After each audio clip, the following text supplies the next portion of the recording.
1 month. Not bad. Right? Not bad. Come on, guys.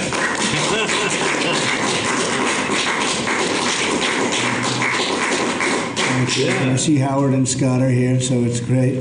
You guys want to stand over here? You might as well. You're the ones that help produce those numbers, and it'll only get better. The tariffs are so important, and that's why we were so happy with the decision yesterday where the tariffs continue, because without the tariffs, our nation would be imperiled. We would really be imperiled. I think I can say that with great surety, Scott and Howard. And so we were very happy to get that decision, that big decision yesterday. And today it's about a man named Elon, and he's one of the greatest business leaders and innovators the world has ever produced. He stepped forward to put his very great talents into the service of our nation, and we appreciate it. And I just want to say that Elon has worked tirelessly helping lead the most sweeping and consequential government reform program in generations. And you know the kinds of things that he's found and his people have found. He's brought a group of very smart people in, and they found things that are pretty unbelievable. I have to say that the numbers that we're talking about are substantial, but they're going to be very much more substantial with time, because many of the things that we're working on right now, we're going to have to remember Elon as we find them, but the numbers could double and triple because many things, we don't want to go out with them until we're sure, but we've found things that are unbelievably stupid and unbelievably bad. With the Department of Government Efficiency, Elon's delivered a colossal change in the old ways of doing business in Washington. DOGE has installed geniuses with an engineering mindset and unbelievably talented people and computers. I actually asked Elon one time, what's their primary thing? And they have a lot of primary things, all having to do with being smart. But he said the thing that they're really the best at is working with computers, so that they can't be outsmarted by somebody that's not so honest, that happens to also be good with computers, but not as good as these people. But the mindset in the senior ranks of every federal department, and it's really changed. And with Elon's guidance, they're helping to detect fraud, slash waste, and modernize broken and outdated systems. So as you know, we're talking about various systems and changing systems. And, you know, sadly, it takes a long time to do that. You'll change, let's say, a system at IRS and computerize it properly where the job can be done in 1/10 the time, but it takes sometimes years to rebuild those systems. But we've started, in many cases, I will say that this has less to do with Elon, but the air traffic control systems, we're bidding out to the best companies in the world, those systems right now. They were what the previous administration was horrible what they did. They spent billions and billions of dollars, and in the end, it didn't even come close to working. They tried to hook up wire to copper, and it can't be done. And they just spent billions of dollars and just wasted money. Actually made the system much worse. So we're going to get a brand new modern system. Congress is working with us on that, and we're going to get it done as quickly as we can. But it's in the works, and once it's done, it'll be good for 30 years. But we have a system that's 48 years old and would have a modern computer hooked into a very outdated computer, and they don't hook up. I mean, they didn't hook up. So after spending billions of dollars, they turned on the system, and in never any cases, from local to countrywide, they never worked. More than 75,000 bureaucrats have voluntarily left their taxpayer-funded jobs to come out and really do the job. Countless wasteful and unnecessary contracts have been terminated, and you know that we have terminated many contracts, and many contracts, Elon, are right now being looked at, and it may be 6 months, it may be almost a year in some cases. We're going through procedures, we're going through courts, and we'll remember you as we announce billions of dollars of extra waste, fraud, and abuse. Just as an example, DOGE canceled $101 million for DEI contracts at the Department of Education, $101 million, and that was just a small section of the Department of Education. $59 million for illegal alien hotel rooms in New York City, and the landlord never made the kind of money that he made in the last short period of time. $59 million to a hotel in New York City, $45 million for diversity, equity, and inclusion scholarships in Burma. In Burma, does anyone know about Burma? $42 million for social and behavioral change in Uganda. $40 million to improve the social and economic inclusion of sedentary migrants. I can say it's $2 billion to Stacey Abrams and her environmental movement. There was $100 in the account, and all of a sudden they found $2 billion in the account. And I assume that's being looked at. I don't know. I'm not sure, but I assume that's being looked at. Think of that, $2 billion. And then Lee will tell you there's another one over there for $20 billion being spent on another environmental question. $20 billion, not 20 million, a lot, not 200,000, which is a lot. So think of it, in her case, you have $100, and now all of a sudden she gets hit with an infusion of $2 billion just before I take office. $20 million for Arab Sesame Street in the Middle East. Nobody knows what that's all about. Nobody's been able to find it. $8 million for making mice transgender. So they spend $8 million on making mice transgender. And those are better than many of the others. I could sit here all day and read things just like that, but we have other things to do. So it's much, much more than just that. We're totally committed to making the DOGE cuts permanent and stopping much more of the waste in the months to come. We want to get our great, big, beautiful bill finished and done. After that, we put some of this into the bill, but most of it's going to come later. We're going to have it cauterized by Congress, affirmed by Congress. In some cases, we'll make cuts. In some cases, we'll just use it in a different layer to save the money. But it's hundreds of billions of dollars. DOGE has also fully modernized the federal retirement process and continues to work very hard on the IRS modernization. But we're taking that over with DOGE. Many of the DOGE people, Elon, are staying behind, too, so they're not leaving. And Elon's really not leaving. He's going to be back and forth, I think. I have a feeling. It's his baby, and I think he's going to be doing a lot of things. But Elon's service to America has been without comparison in modern history. He's already running one of the most innovative car companies in the world. You look at his factories and compare them with some of the old factories we have, and it's a big difference. And the most successful space company, and I guess in history you would have to say the largest free speech platform on the internet, etc. Yet Elon willingly, with all of the success, he willingly accepted the outrageous abuse and slander and lies and attacks because he does love our country. I know that very much. He loves our country. He comes from another country that's going through trials and tribulations, I would say. But he's all about the USA, and Americans owe him a great debt of gratitude. So I just want to thank Elon for his time as a special government employee. Can you imagine? They call him an employee, but it's a special government employee, and for coming and helping us. And he really has changed the mindset of a lot of people. A lot of people thought, maybe we'll cut 1% or 2% or 3%. Then they said, wow, we can cut a lot more than that. And we're going to do it very surgically. We're going to continue on the march. We're making America great again. When I was in Saudi Arabia, and we were in, as you know, three really great countries, predominantly the three. Qatar was great. UAE was great. Saudi Arabia, incredible. Such an incredible experience to be in those three countries.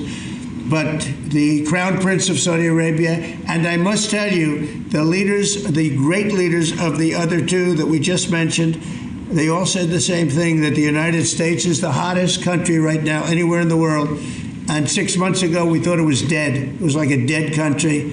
And it would have been a dead country if we didn't have the right result on November 5th. There would have been a horrible, horrible situation was going on with the borders, with transgender for everyone, men playing in women's sports, and so much more.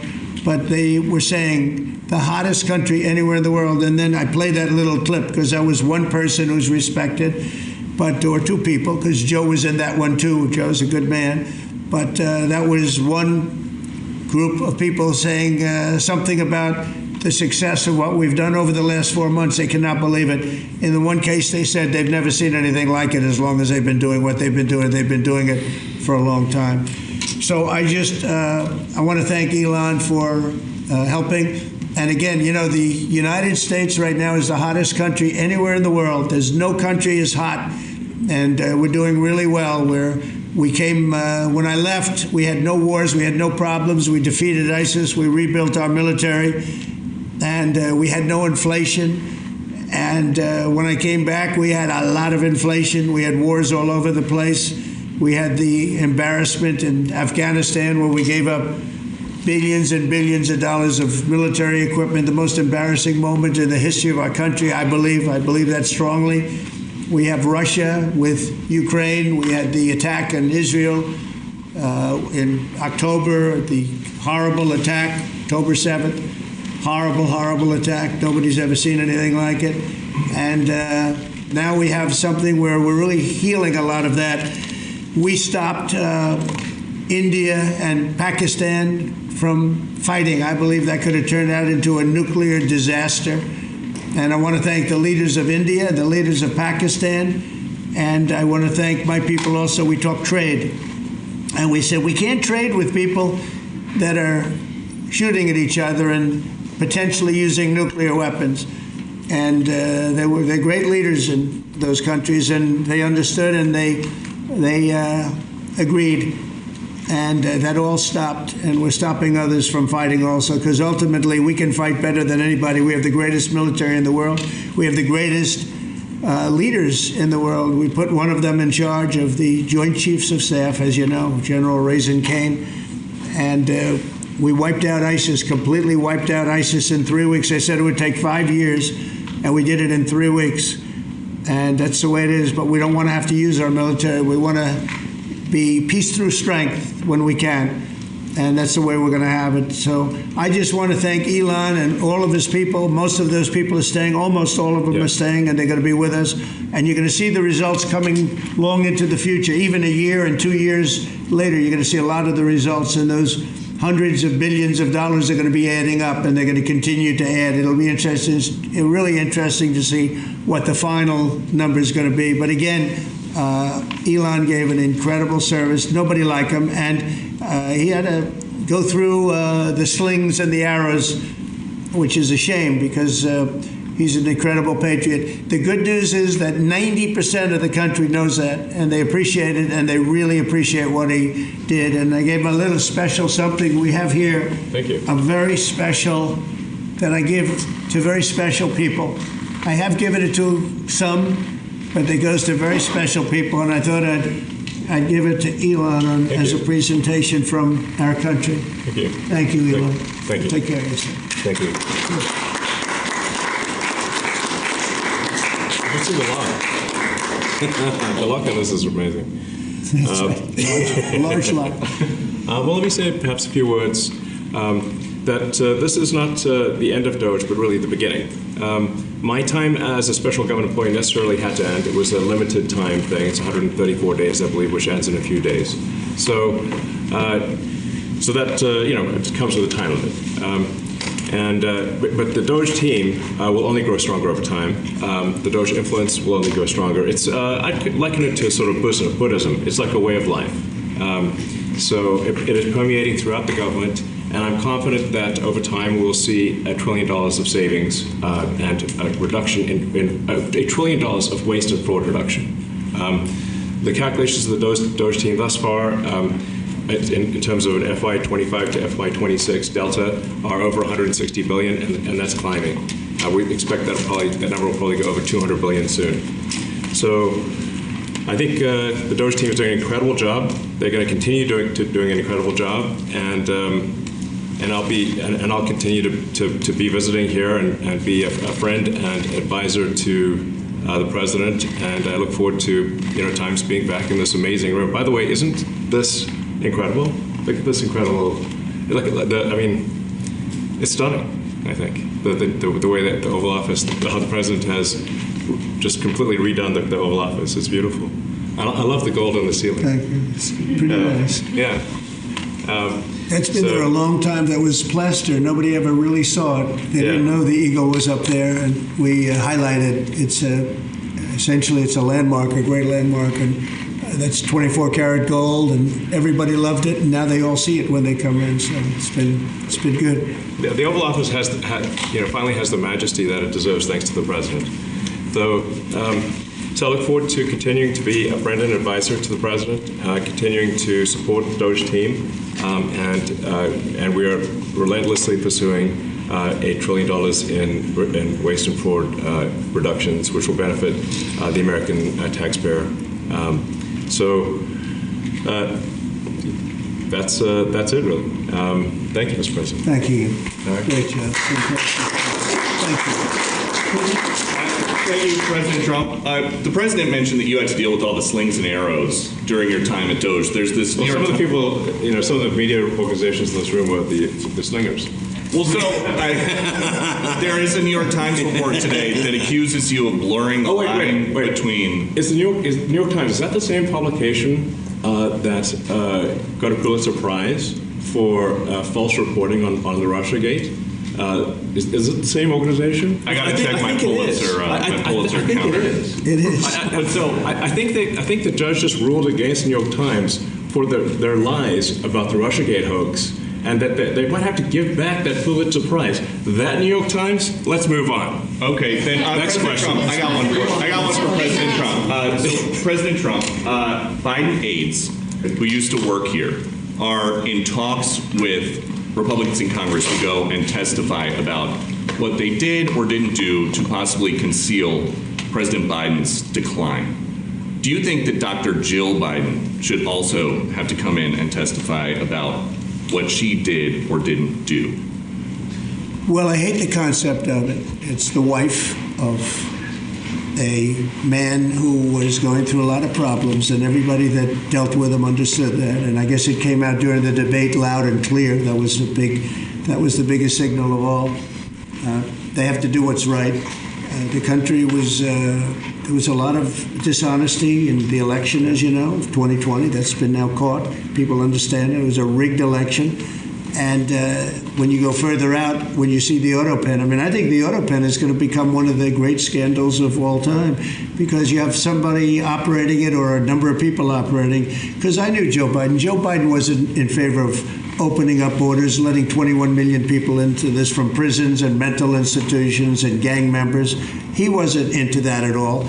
And who signed these orders, proclamations, and all of the different things that he signed that set our country so far back, that was so bad for our country? With the auto pen, how would it work? Like, we're in the Oval Office right now. If there was a group of rogue staffers that worked for you who wanted to advance a bill or an executive order without your knowledge, how could they do it? How do they go Well, it's very behind hard, the because president? I'd read your newspapers or your media the next day, and I'd say, well, I didn't approve that, and I would find it.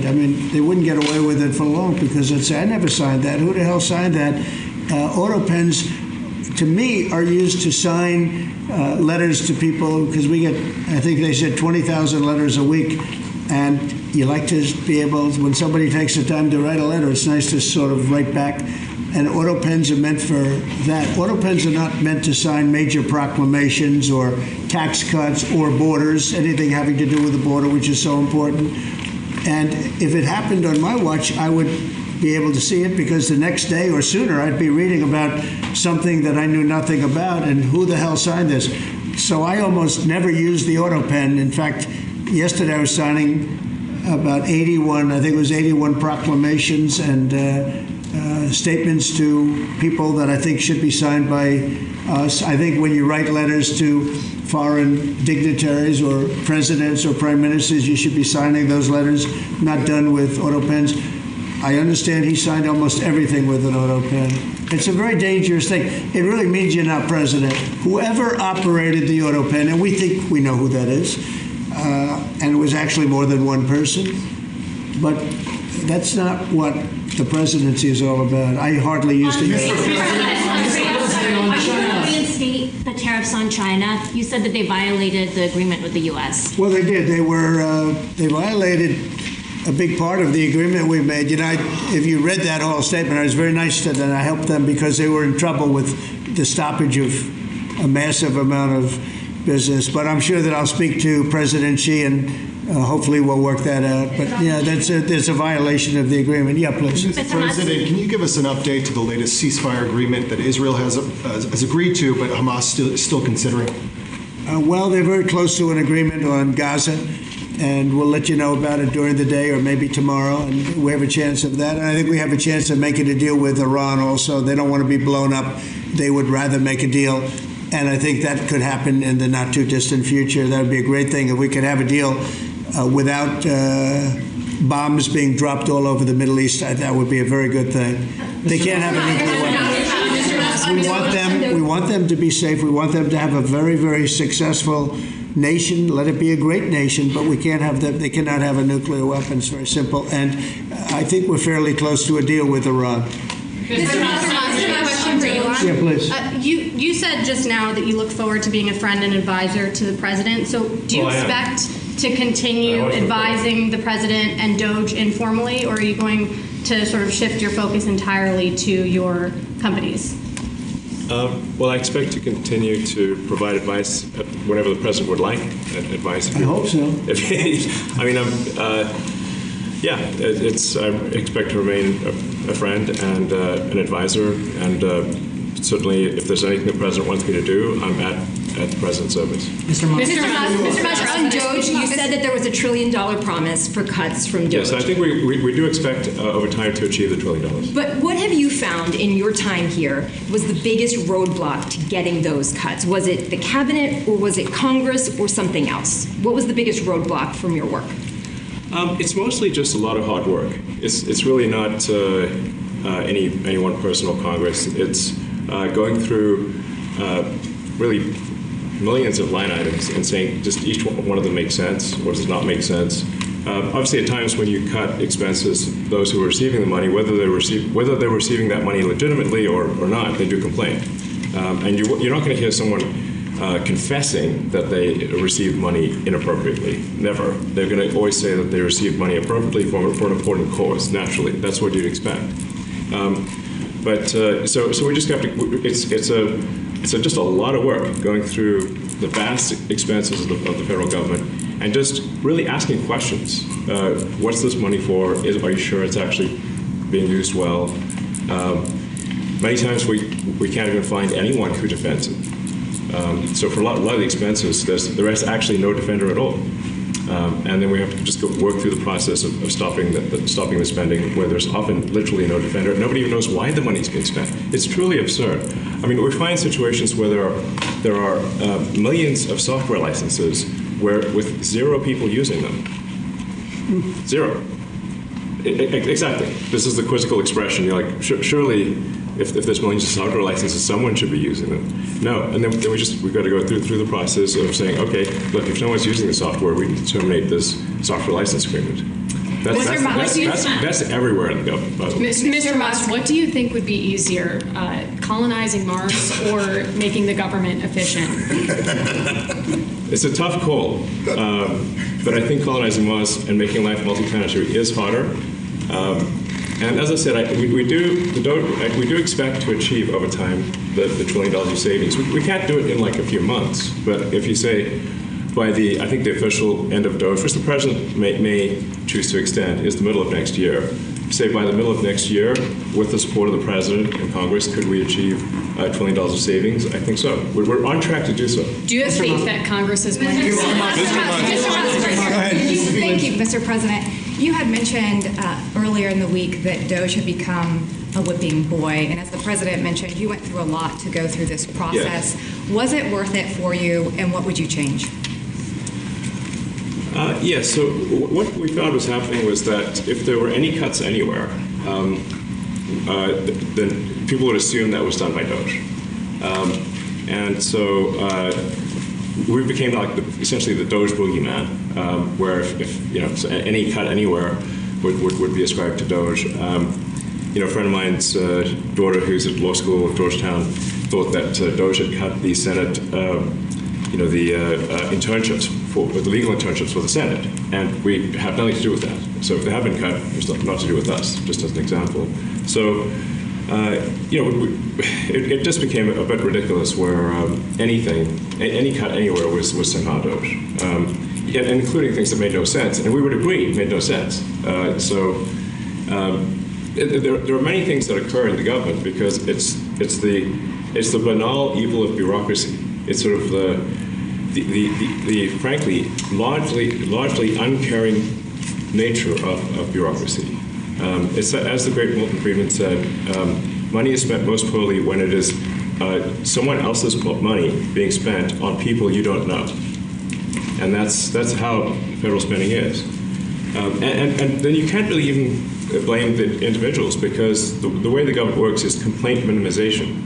So when you do try to, when someone within the government tries to stop money being spent, there's usually someone that complains. And then their manager will say it's not worth the trouble, just pay it anyway. That happens over and over again. So was it I think it was an important thing. I think it was a necessary thing, and I think it will have a good effect in the future. Thank you, President Trump. This week there was a video on board a plane that showed the First Lady of France slapping her husband, Emmanuel Macron. Do you have any world leader to world leader marital advice? Make sure the door remains closed. That was not good. No, I spoke to him, and he's fine. They're fine. They're two really good people. I know them very well, and I don't know what that was all about, but I know them very well, and they're fine. What do you think about this Democratic Party plan to avoid being swept in every battleground state again by spending $20 million to study how to speak to American men? Well, you know, they spent 2.8 billion. We spent 1.5. We spent much less. We spent about half of what they spent, and at the end they were $28 million short. They had to be. They spent 2.8 billion. It's a lot, but they couldn't get 28 million at the end, and now they want to spend. I read that they want to spend money to learn how to talk. That's fake. You don't want to be fake. You shouldn't have to hire consultants to say what America needs, because then the consultants should be running the deal, not them. But I read that they want to spend a lot of money in each state. So we won all 7 swing states, 7 out of 7. We won a lot more than that. We won the popular vote. We won everything. And they want to spend money to find out what they did wrong. And I mean, I could tell you what they did wrong. I could tell you every one of their programs when they say men playing in women's sports. I would say that's not a winner. When they say transgender for everybody, I think that's not a winner. When they say open borders so the entire world's population of criminals can pour into our country, I don't think that's a winner. I mean, I just gave them that for free. But I don't know if they'll change their ways. I see them all the time. I see people that I know in Congress, Democrats, they're trying to justify some of the things I just said. You can't justify them. I always hear they're 80-20 issues. I say they're not 80-20, they're 97-3. They might be 99-1. They're not 80-20. They wish they were 80-20. And they're wasting a lot of money if they're going to continue with that nonsense. And this one's a little bit more of a page 6 question, but back when you hosted The Apprentice, you mentioned once in 2012 that Diddy was a good friend of yours back then. He has since found himself in some very serious legal trouble. Yeah, that's true. Would you ever consider pardoning him? Well, nobody's asked. You had to be the one to ask, Peter, but nobody's asked. But I know people are thinking about it. I know they're thinking about it. I think some people have been very close to asking. First of all, I'd look at what's happening, and I haven't been watching it too closely, although it's certainly getting a lot of coverage. I haven't seen him. I haven't spoken to him in years.